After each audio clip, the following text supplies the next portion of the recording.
What up, though, y'all? It's Chris.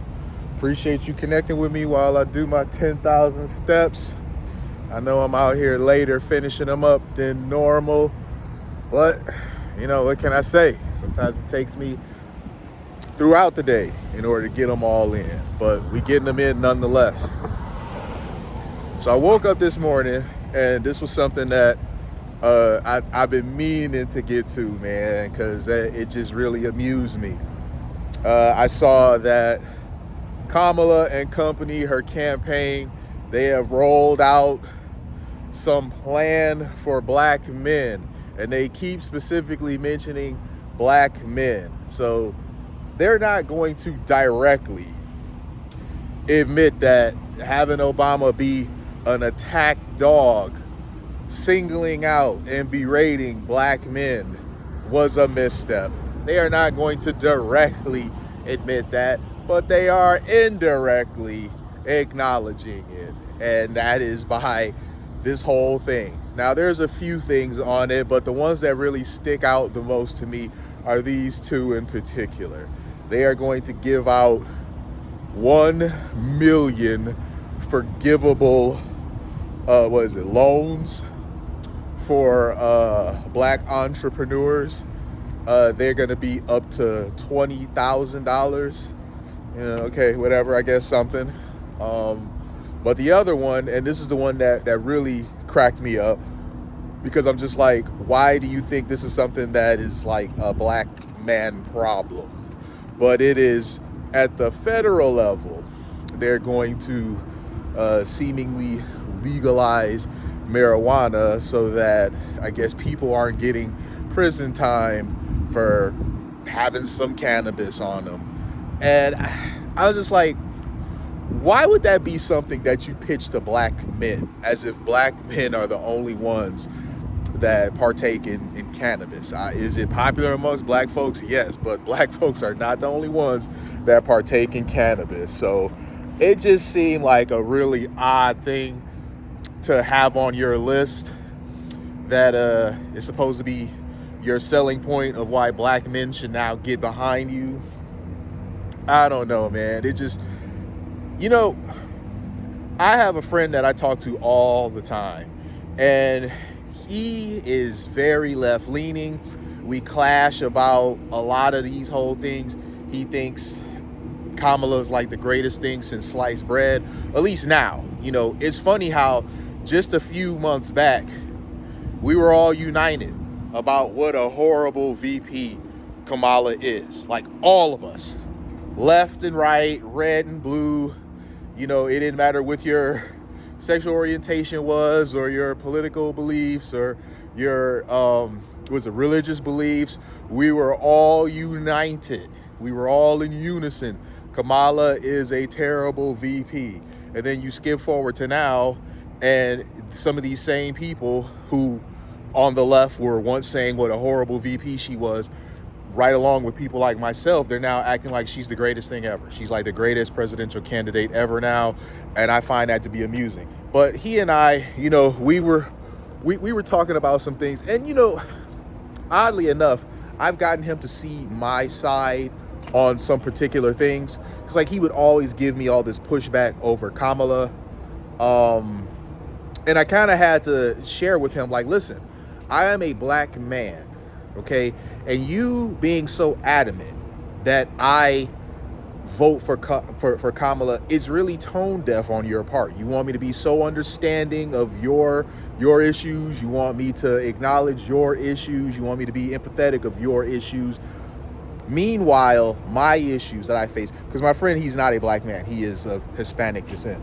But it's like, meanwhile, my issues, you are so unwilling to even entertain like what my side is like. You just get behind Kamala, and we're not going to do that. I tell him that us as black folks, we're not going to get behind Kamala. And, I explained some things why. I told him of what she did when she was a DA, because locking up black men the way that she was, she not only made herself an enemy of black men, but she was an enemy of black women as well, because black men going to prison, what does that do? It leaves behind daughters to be raised without fathers. It leaves behind wives to raise the kids alone if they're not married. I mean, you're a baby mama, but now you're a baby mama with your baby daddy in prison. I mean, that's not a statistic you want to be part of. A woman, a single mom with a baby daddy in jail, that's a terrible statistic to be part of. You got moms whose sons were ripped away and put away in prison. And I'm not saying that everybody that she put away was somebody that was unjustly put away. Of course, there were people that she put away and they deserve to be put away. What I'm saying is the people who, for smaller, non-violent crimes, that she was like really vicious about putting them away and throwing away the key. And the whole thing with suppressing evidence, like, I'm sorry, man, that bugs me. You can't be somebody that's so caught up with protecting your record that damn justice. You want to protect your record, so everybody's got to go away and lock up the key, bury the key, essentially. So I explained this to him about why black men in particular don't view Kamala as being the better option, and how many black women don't either, because by attacking black men, she's also crippling the black woman. So he did in his own way concede and seem to better understand where I was coming from, which is good, because that's what it's all about. Was having a conversation, and perhaps on something we could have a meeting of the minds. I was actually quite frankly stunned that he began to see where I was coming from and, conceded a lot of things that I was saying, because otherwise he's usually so stubborn about listening to reason when it comes to things that don't affect his community specifically.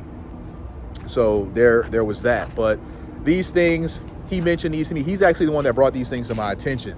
And I laughed and laughed and laughed. He's like, he hopes that she's being sincere about these things for black folks. And I'm like, honestly, Ryan, it really doesn't matter to us if she's sincere about these things, because we're not gonna give her the support that she's looking for, because it's too little too late. During these last going on 4 years that she's been in office, there's different things that she could have did for black America and Biden could have did for black America that they declined to do.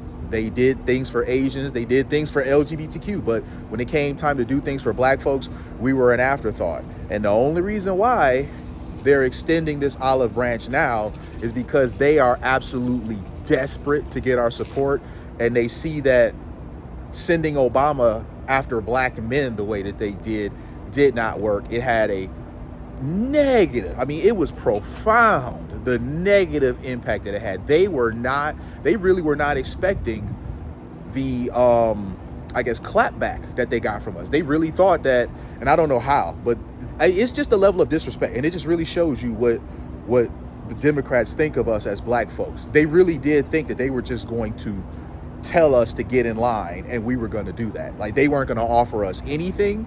They were just going to tell us what the hell to do, and we were just going to be like, yes sir, yes ma'am, and just do what the hell they wanted.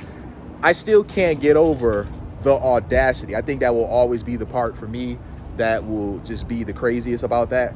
The audacity of speaking down to us, and we're voters, people that you need. The audacity of speaking down to us and trying to tell us to vote a certain way, and that us voting a different way is unacceptable and all that sort of stuff. It was just the audacity to me. Obama's demeanor and attitude was just like, bro, I'm not even gonna say it, man. It was gonna be, I'm not going to clap back with the same level of disrespect, because I was tempted to, but I'm not going to clap back with the same level of disrespect for him that he showed us as black men. I'm not going to do it, because then I'm no better than he is. I can't be like, you were being disrespectful and whatever, and now I'm going to employ his same tactics. But I'll just say, collectively, we did not appreciate it. That's putting it lightly. So she's only throwing these things out here because it's situation critical. She sees that the support is not there, and that she did something. She put Obama up to something, or somebody in her campaign that has decision-making power put Obama up to doing something that did not have the intended effect. I I don't know what the hell Obama was thinking. I don't know why he thought that he could just be so pompous and smug. And I mean, another Detroit creator, shout out to Anton Daniels.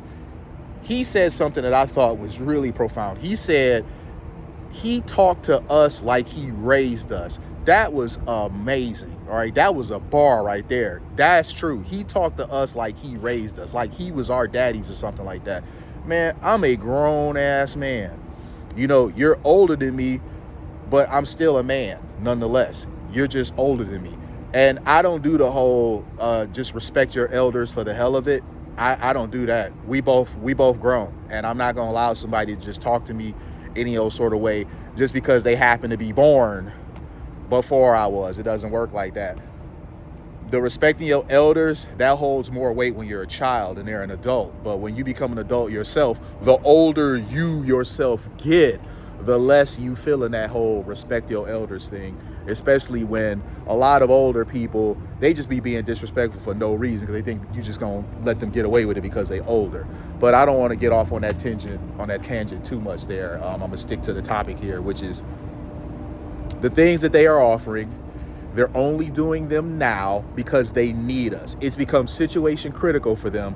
They are desperate to get our support, and that's the only reason why they are doing this. Because think, they had plenty of time. They've had 4 years to offer us anything. Forget the things that they offering now. They have 4 years to just do anything for us. In 4 years, they didn't even want to give us the anti-hate bill, which is something that they gave to Asians and was something that they gave to LGBTQ.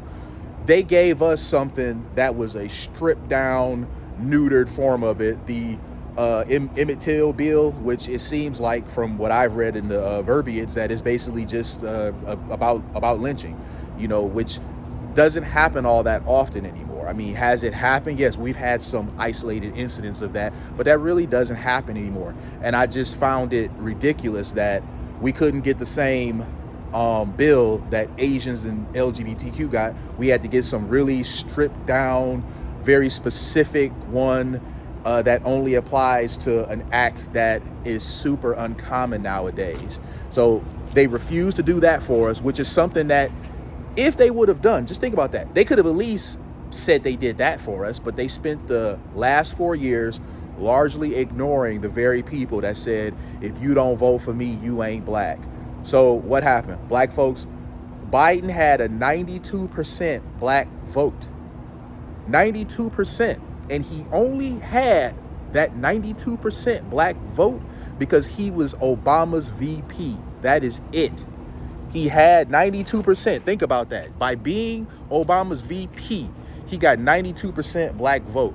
Kamala, who has no relation to Obama whatsoever and has been trying to play the whole black card, but only recently, because she was never trying to play the black card before. It's all of a sudden that she, you know, she wants to show us that she's got bottles of hot sauce and whatnot, you know, just such ridiculousness. But now they need us. They desperately need us. It's situation critical. And now they want to reach out specifically to us with this olive branch, if you will. And the things they're offering, to be quite honest with you, I'm just like, no. There's other things that I would rather have than the things that they're offering. I would rather have safer cities. I would rather have a tightly locked up border. You know, these are things that black folks truly are concerned about, and they're not touching on any of them. They're offering us other things that we never asked for. We never asked for some small business loan of $20,000. We never asked for that. We never asked for federal level cannabis, what is it, restriction lifting or legalizing or whatever, because that's not something that black folks do. Now, I don't indulge in cannabis myself, but I always thought it was a bit silly that people were being prosecuted for having a joint. It's just, to me, that's just not something that's important enough to lock people up over. You know, you may disagree, but that's just how I feel about it. I really never thought that was something that was really serious enough to lock people up over. So things that we actually are concerned about, they're just not on that list. They're nowhere to be found. You know, we are more worried about safe neighborhoods. We are more worried about better school systems. We are more worried about gas going down. You know, these are things that we're concerned about. And her list of things that she's offering, they just really, it's still tone deaf. It's still very tone deaf. So I'm not feeling this. Nobody that I know is feeling this, black or white or otherwise. So whatever. I mean, I know you guys are probably like, well, who cares if white or otherwise, because it's not really aimed at them. But I do, because this stuff sucks. And who's going to pay for these loans? Everybody, right? So I can't just be like, oh, I don't care about what other people think. Who's going to pay for these loans? Everybody, because they're going to be tax dollar funded. So everyone's paying for them. So yes, I want to know what other people think of this stuff. Absolutely. Just like if they were offering some sort of thing for Hispanics only or for Indians only, I would want to know, because we're all paying for it ultimately. So no, we deserve to have a voice in all these things. But you guys see what's happening.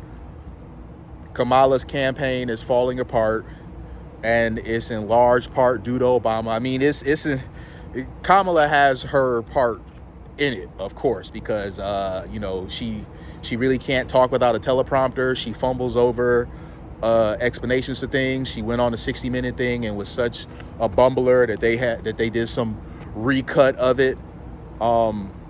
Just the fact that the question that she answered, that was in just the little trailer for it, just the fact that was changed so much when the episode actually came out, it makes you wonder what other things that they recut that we never knew about in an attempt to make her look better. So, you know, Kamala definitely has done a good job of making herself look like she's not a capable leader, a capable president. The woman can't even finish sentences without a teleprompter. I really don't think that any of the world leaders would take her seriously, not just because she's a woman, but because she just ain't it. She's just not that. She's not the person that's going to be able to go into a room with Putin or Kim and command respect. She's not that. I personally would not be comfortable with her going and negotiating anything with any of the world leaders on our behalf. She's just not that person, you know. So I'm gonna leave it there, y'all. I'm gonna continue to step. Appreciate y'all connecting with me as always. Thumbs up this video, leave me them comments, subscribe if you haven't. Peace.